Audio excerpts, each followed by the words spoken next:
Hey guys, it's me, Ejan here from Cosplay America. This weekend I'm at Fanime in San Jose. So I'm back again because I'm working on a third book where I go back, hunt down the cosplayers from the first book, and rephotograph them again for the third book. You got it signed by people, huh? Yeah, a few people awesome. signed it. Oh, there he is. Yep.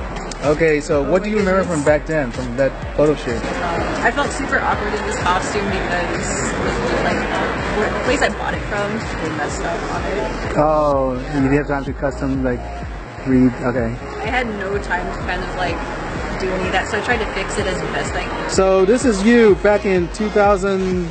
A long time ago. So what do you remember from back then, from the whole photo shoot? I just remember you being by the stairs, and you're like, hey, come here, I want to take your picture. And I said, okay. And didn't think a lot of it, and then you told me that the book was coming out. After the book came out, I got recognized so many times when I would wear that costume out. It was like ridiculous.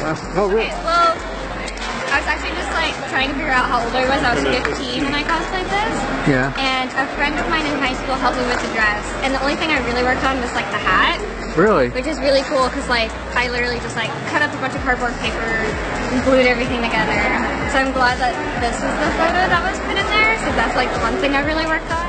I kind of like this new look. The gray hair and the long coat still is enough change. It works with the character.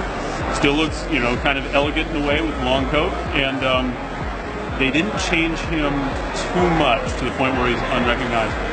Definitely very recognizable. And yeah. Not much. I was just having fun, just cosplaying really, and pretty much all of a sudden you asked me that you were doing a cosplay, taking pictures for a cosplay book, and that's how I ended up here. At the time I wasn't working, I made this like out of cardboard. I hot glued my costume. Like, I don't know what I was doing at this time, but I had fun. And now, like in my costume right now, a lot of it was like sewn very well and using expensive like materials. Like now that I'm working and older, but I still have that like same joy as when I first started off, which is like I think the most important thing. There I am. Still blue. You're still blue? Still blue. It's my first time doing body paint, and so it took me forever to get it on, and then I only wore it for an hour that day, and it just so happened that in that hour you took the picture of me. Whoa! Yeah, and so like right after I took the picture of you, I decided, you know, I'm done.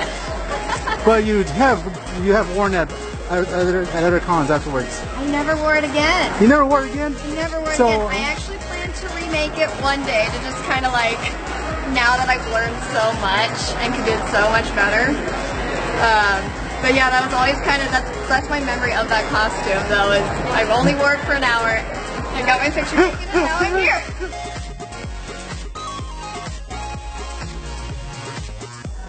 No one's done Barret. I mean, there's people that cosplayed Barret before, but for Final Fantasy groups, he's one of the characters that overlook. Not a lot of people see this type of character. There's always characters that nobody's seen cosplay because I think it's mostly what's popular. Right. It's mostly prominent, especially for people growing up. Right. But sometimes people don't have the opportunity to do it. So I decided to do Barret because one, I was like, he's an awesome character. Boogie. Well, I love Disney and mostly the villains, so I thought it was just really creative and I wanted to put my own spin on it. So it's Oogie Boogie, the humanized female version. It's the character Axel O from Guilty Gear. I'm doing the second game's version of the costume. So people recognize you? Yeah, we just did the fighting game gathering outside. So what's the reaction when they see you? It's usually, wow, no one hardly does Guilty Gear. Because they usually do Street Fighter or Mortal Kombat. It's just rare to see Guilty Gear, so it's usually the, wow, someone actually did Guilty, and like apparently no one does Axel. So really quick on camera, so tell me, what's the reaction at this con? We stand in the same spot forever because everybody wants pictures of us. And it's Really? super fun. It's fun. But it's super fun. How'd you come up with the concept of doing this? It was a Halloween costume originally, and then everyone's been telling us that we needed to move us, so she made this today in the hotel. Awesome. You guys are doing a great job. Thank you so much.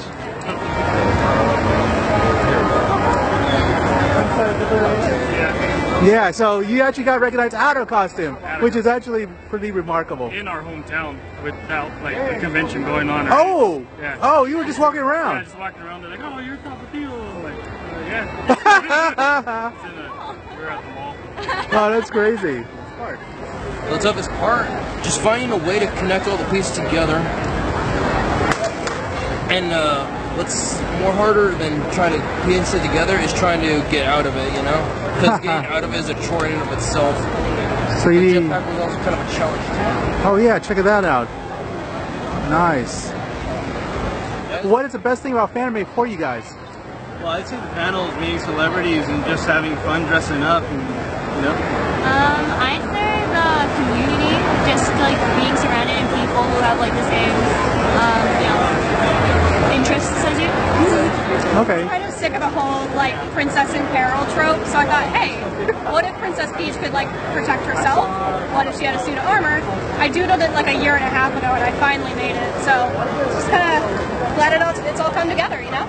Awesome. You're premiering this convention? Yes, I actually finished it this morning. Tell me about this version. How did you come up with this combination? I like Luigi in different ways of aspects. So one time me and my friend were talking about history, and she loves Assassin's Creed, and I like Luigi, and she's like, that'd be pretty cool if we mixed them together. So my cousin started drawing it up and everything, and Luigi's a high jumper, so she said he would fit in perfectly. Stars on him, because that's the go-to ending weapon. Then maybe next year we might put trunk chains and do different variations and everything. Okay. That's pretty good. How do people enjoy it? A lot of people like it. I had a lot of Marios wanted me to assassinate them. Oh, really? Peaches too and everything. So my friend and I had wanted to do like a collab together for a while. We're both like really big Pokemon nerds. And I've done a couple Gajinkas before. I did an Yveltal and a Latios. And we both kind of like foxes. I did a Ninetales character before. I did Ron from Toho. And it was kind of like, okay, I wanted to do another just massive bundle of tails, because it always gets a really good reaction at cons. And she's like, well, we should do Ninetales. Okay, great. We can both do Ninetales. I'll do Alolan, and you can do Kanto. And so I built both of our tail sets. She did the artwork. So it's kind of like I went and grabbed like, I like this piece of like traditional Japanese art, I like this other Gajinka design, like here's 4 or 5 references, like take these little bits and then customize them, and we went back and forth for a little while. And I kind of settled on something very traditionally Japanese. So I've got a hakama, a kimono, a haroi jacket, an obi, and she's got something that's more of like a dress, like a kimono dress kind of. But it took like almost 2 months worth of work. Tell me about break time. Okay, tell me about your sign. Okay, so my sign is because every year at Fanime I always get people who come up and yell at me while I'm sitting down, and usually with food in my mouth. They're like, can I take your photo? You don't even have to get up. And I'm like, no, like if I do a photo, like I want to give you the best one possible. And if I'm saying no, please respect that. But a lot of time people don't, so this kind of just stops them. And if they still try to take a picture, I can just be like, no, stop it. I got into cosplay specifically for the craft, because it was just like a medium in which I can express myself. So I watched a lot of anime, play video games, and so when I saw like live action, that was like the closest thing to like cosplay. I was like, that's super cool. And then I found out there's this thing called cosplay. You guys are the ones involved with the, what is it called again? It's an old school cosplay gathering. Okay, tell me about that. We inherited it 3 years ago. Basically, it's a gathering for anything from before 2001. So anything from the 20th century or earlier. I mean, if someone showed up as like Oda Nobunaga, I think I'd be just floored. And for the last 3 years, we've gotten pretty good turnout. Has it gotten bigger? It's gotten bigger. The first year we did it, there were maybe 40 people. I think we had about 70 last year. People come and go. Right. And this year we have a potential for almost 300 per the Facebook page. That's crazy. I mean, I'm sure you've heard this tale as old as time.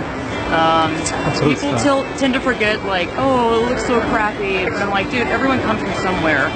Don't assume that cosplayers started out when they're 12 and then they blossomed into whatever. Some people might just be starting out when they're 40, but you never know where their journey is. Seattle. Oh, okay. Seattle. So, impressions of Fanime. Oh. Should we just go in order? Yeah. Bing.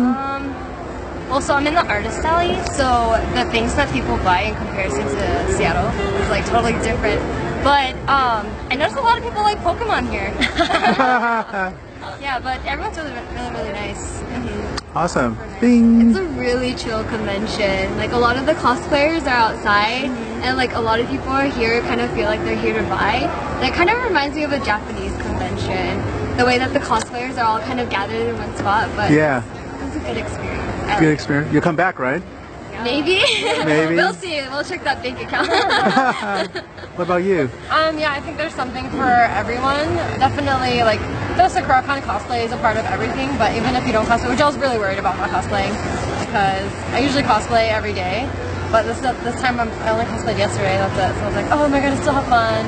But yeah, there's something for everyone. It's been really great. Exceeded expectations for sure. Oh, that's always good. Come back. Bing. That's right. You guys I didn't get a Bing. I had to make my own. Fanime kind of has a name that goes along with it, so I find that you end up meeting a whole bunch of different kinds of people, and like a lot of people you wouldn't expect to run into, like people like on social media or people that you wouldn't normally run into, like just staying at your local con. So that's been really interesting. I feel like. So you will come back? Yes, of course. You guys will have to come back. And you? I've had a lot of fun. I think it's a really chill convention. I love how kind of there's like section for cosplayers, but then at the merch and in the dealer shop, it's people walking around and shopping. And it's just like it frees up the space too, so you can actually observe.